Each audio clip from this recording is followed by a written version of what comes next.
Good morning. I'm going to start off and I'm going to just kind of recap some of the things that I talked about at the Taco Tuesday event this Tuesday.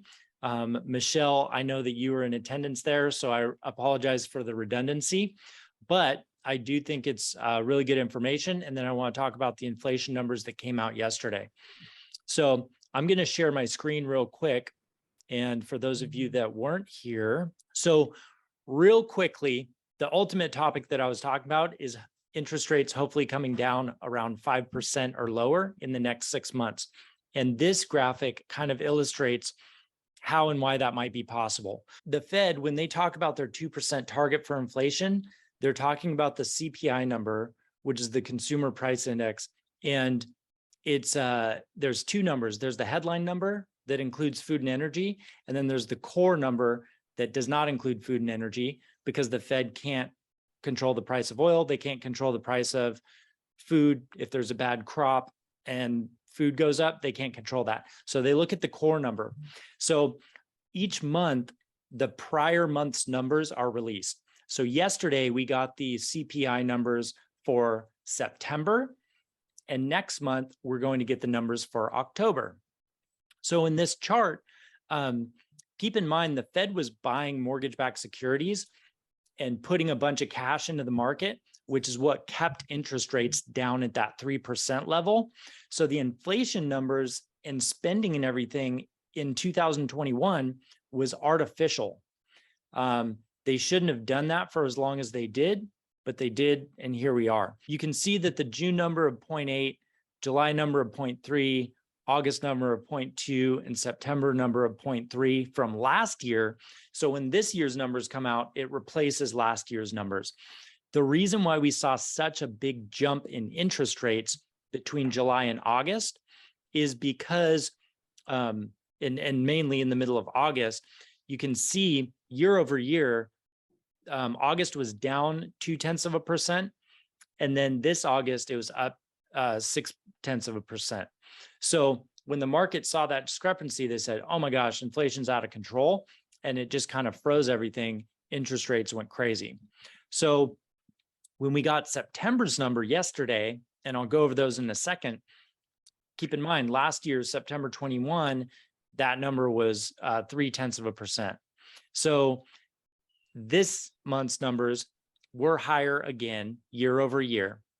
And so the headline number for CPI in September was, it went from 8.3 to 8.2. So it came down a little bit because the cost of energy came down. The expectation that the market had was to be 8.1. So it's still higher than expectation, which is bad. Now the core number, the one that the Fed looks at, the CPI number was up 0.6%, and the expectation was to be up 0.5%. So it exceeded the expectation there. It went higher than we thought. The total core number went from 6.3 to 6.6, and the expectation was to go to 6.5.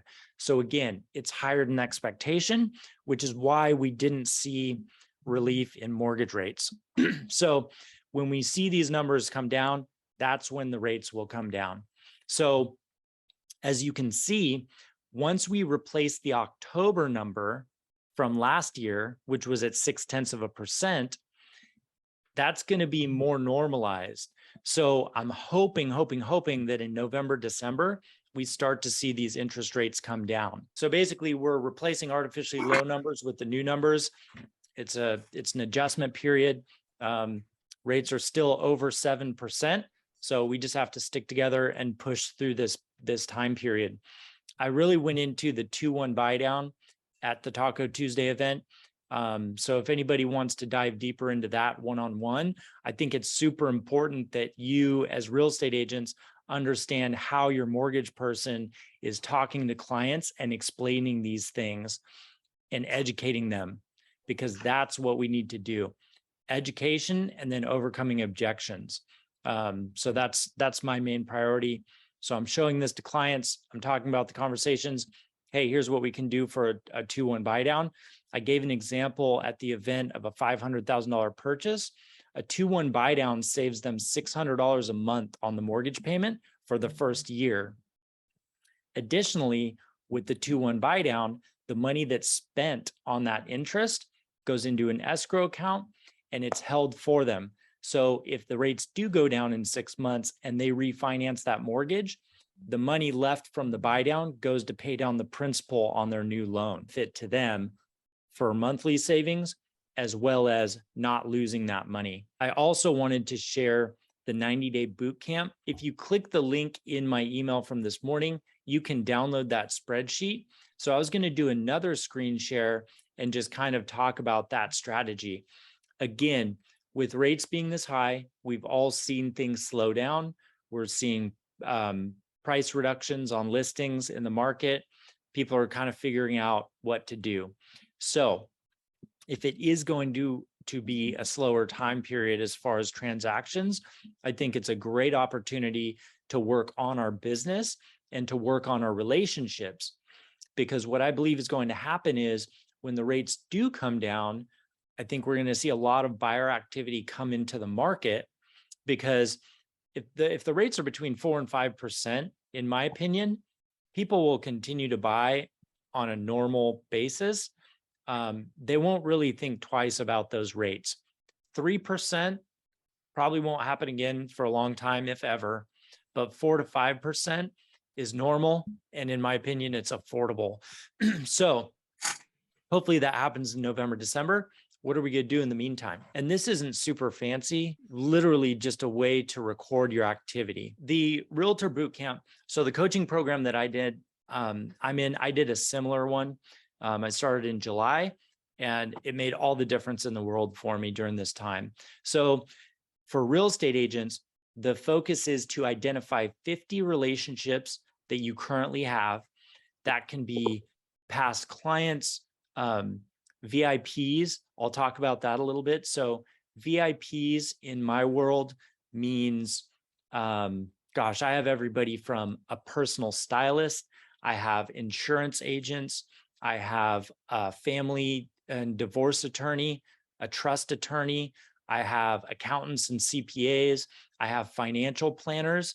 So all of the resources that I need and people that I've met that I like that are business owners, those fall into the VIP category, which is a huge, or can be a huge source of business for real estate agents, right?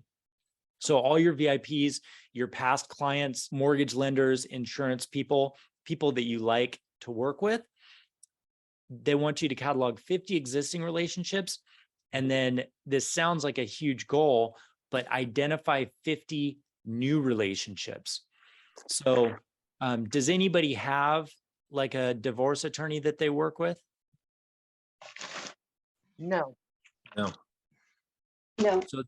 So I will say that my divorce attorney, they also did my personal trust planning. When life events happen, a lot of times there is real estate to sell. So I would encourage you to seek some people out in your local market, identify someone, and just say, hey, can we grab coffee so that I can learn a little bit more about your business and just get to know those people? That can be a tremendous pillar of business for you. Does anybody use a CPA or an accountant to do their personal taxes? I do. Yeah. They know you do real estate because they prepare your taxes. Do you meet with them outside of tax time? Or is it just, hey, it's time to do taxes. Here's my receipts. Hopefully I don't owe too much. It's me calling them saying, hey, how can I write this off if I buy this? That's usually what it is. I mean, they can be a great referral source too, because they're looking at all kinds of taxes. They know who has rental properties. They know the interest rate on those rental properties, and they can be a really, really good partner for you. So I encourage you to deepen those relationships. So once we have these 100 people identified in the columns, the goal is to talk to those people 4 times in 90 days. The second section of columns is face-to-face meetings. The third section would be some type of thank you card. And then the fourth section is gifting. If it's a past client birthday or anniversary. And if you guys don't have those numbers, guess who does? The mortgage person. So I have everyone's birthday. I have a lot of people's anniversaries. So in the loan application, we we have to know what their birthdays are, et cetera. Birthday cards is huge. If you don't have a gifting program, I would encourage you to do something like that. So 4 talk tos, 2 face-to-face meetings, 2 thank you cards, and 2 gifts in 90 days. And it's pretty grueling. I mean, some days you're going to be meeting with 4 people to get this done. You know what I mean? And that's on top of your workload already, showing clients, doing searches on the MLS and things like that. But it's just a really, really good opportunity to deepen those relationships, because when activity does kick up, you'll just have more brand awareness and a wider net, so to speak, right? For when opportunities come about. What do you think about it? You like it? You hate it? I think it could work.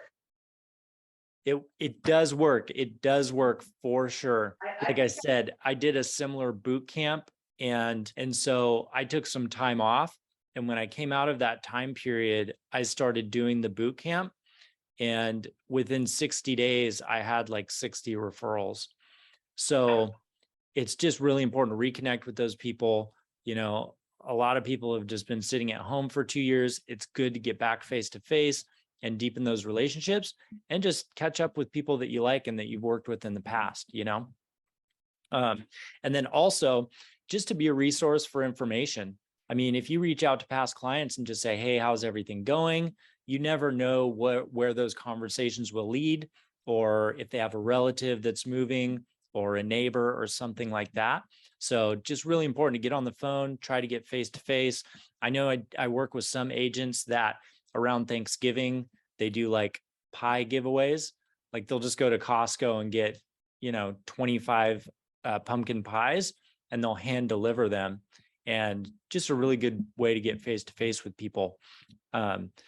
So, and I would encourage you to maybe next week, just start a spreadsheet on your desktop of your computer called VIPs, and just start thinking about people that you know, business owners, attorneys, accountants, things like that, people that you can connect with, and just educate on the market. I feel like there's a big need for information, and it's kind of up to us to dispel a lot of the negative stuff that's in the media. Also, I think that's really important.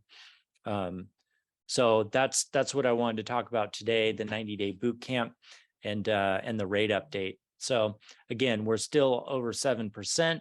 It's pretty ugly out there, but with buy down strategies and things like that, there are ways to keep things affordable.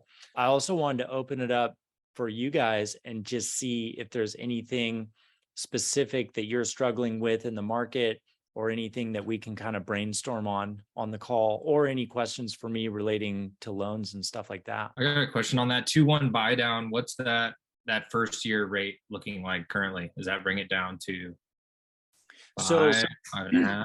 Yeah. So the 2-1, it's a 2% reduction on the rate the first year, and then a 1% reduction on the rate the second year. So yeah, if your rate's 7.5, your first year payments are going to be based off 5.5. And then the following year, it'll go to 6.5. And then you would go to the market rate that you would have had for day one without the buy down of 7.5. Yep, exactly. And that money is held in an escrow account. And basically the escrow account just pays the difference in interest for you each month. So the cost of a 2-1 buy down is about 2.2% of their loan amount. So the example I did at the meeting was 500,000 with 10% down. So on a $450,000 loan, the buy down cost would be about 10,000 points charged on loans. So a 2-1 buy down on a $500,000 house, I would probably estimate about 14,000 to buy that down. But again, on that scenario, it was saving the client $500 a month in that first year. So, in my conversations with people, that might be the difference of them buying or not buying. That's a significant amount of money. And also another thing that a lot of people aren't talking about is they're talking about interest rates and how high they are and affordability. Hourly and weekly earnings are up like 12% year over year. If somebody's in a stable job and they have pay increases, I try to help them realize that hey, you're locking in this 30-year fixed loan now, cost of food and gas and everything's going up, but that payment's fixed. So ideally, if you're earning more and more each year at your job, a little bit more affordable. And then I talk about the opportunity for refinance in the future as well. So the idea behind that 2-1 buy down is that they would refi out of that within that 2 years. Yes. Yeah, that would be the idea. With the exception of some external circumstance, a significant external circumstance, I'm pretty confident that those rates will be back down by the Right. first quarter of next year. Because I Mouth mean, to God's ears. yeah, I mean, ultimately, if we keep going down this path, it's going to be really, really difficult for the housing market. I think prices adjusting is a good thing.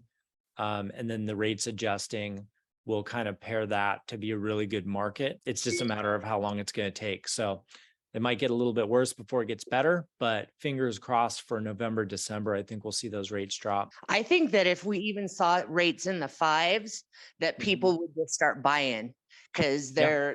they're afraid that they'll go back up. And especially now that people have seen 7, right? Right. They're like, Oh, yeah. well, 5.5 is looking pretty good, compared to 7.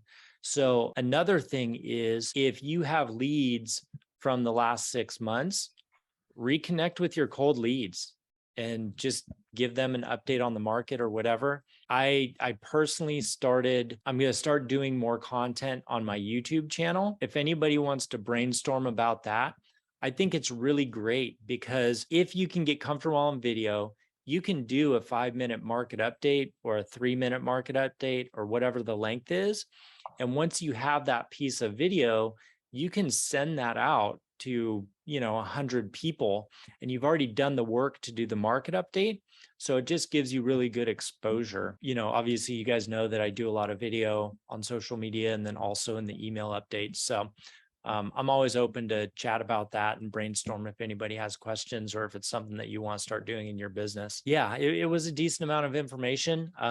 Feel free to call me with any follow-up info. As far as the 2-1 buy down stuff goes, I did share a presentation that I had printed out at the event. Basically, I have the ability to do like an open house flyer that shows the standard rate, a permanent rate buy down, and then a 2-1 buy down all on the same flyer. So if you think that would be something helpful to have at a listing, because again, if somebody goes to Rocket Mortgage and they apply online and they get their automated pre-approval letter, it's not going to tell them what's available to them. That's why it's so important to have a personal one-on-one consultation for each client to let them know what the options are. Because if I got on Rocket Mortgage and filled out an app and it spit out a payment and said, hey, it's gonna be $3,900 a month, I might second guess things, right? But if I sat down and understood that I might have a $33 a month payment, if we go down that route, and there could be an opportunity for a seller to help out with that cost, it's a lot different. And again, we're just focusing on education and overcoming those objections right now. Yeah, I'll text you, Ben. I'm going to want you to do 2 of those flyers for me on the 1 buy down. Okay, perfect. Yeah, I can get those done today. I'd love the opportunity. And I'm going to share it on social media as well. Yeah, you can screenshot it. Let me do this actually. So the video I published earlier in the week, it is a 2-1 buy down video and it's 5 minutes long. So it's somewhat of a deep dive. I'm going to drop that link in the chat. If anybody wants to watch it for themselves, if you want to share it, of course, I would love for you to do that. But again, it's all about education right now. And of course, if you have a Google account, I would love for you to like the video and subscribe to my channel as well. Got to do the standard YouTuber thing. Cool. So there's a link to the 2-1 buy down video. Again, it kind of explains the whole thing. And then I show a real world example at the end with difference in payment and things like that. So, well, we're right at 30 minutes. If you guys don't have anything else from me, I want to be respectful of your time and let you get on with your day, but I do appreciate your time on the call. Hope to see you next week.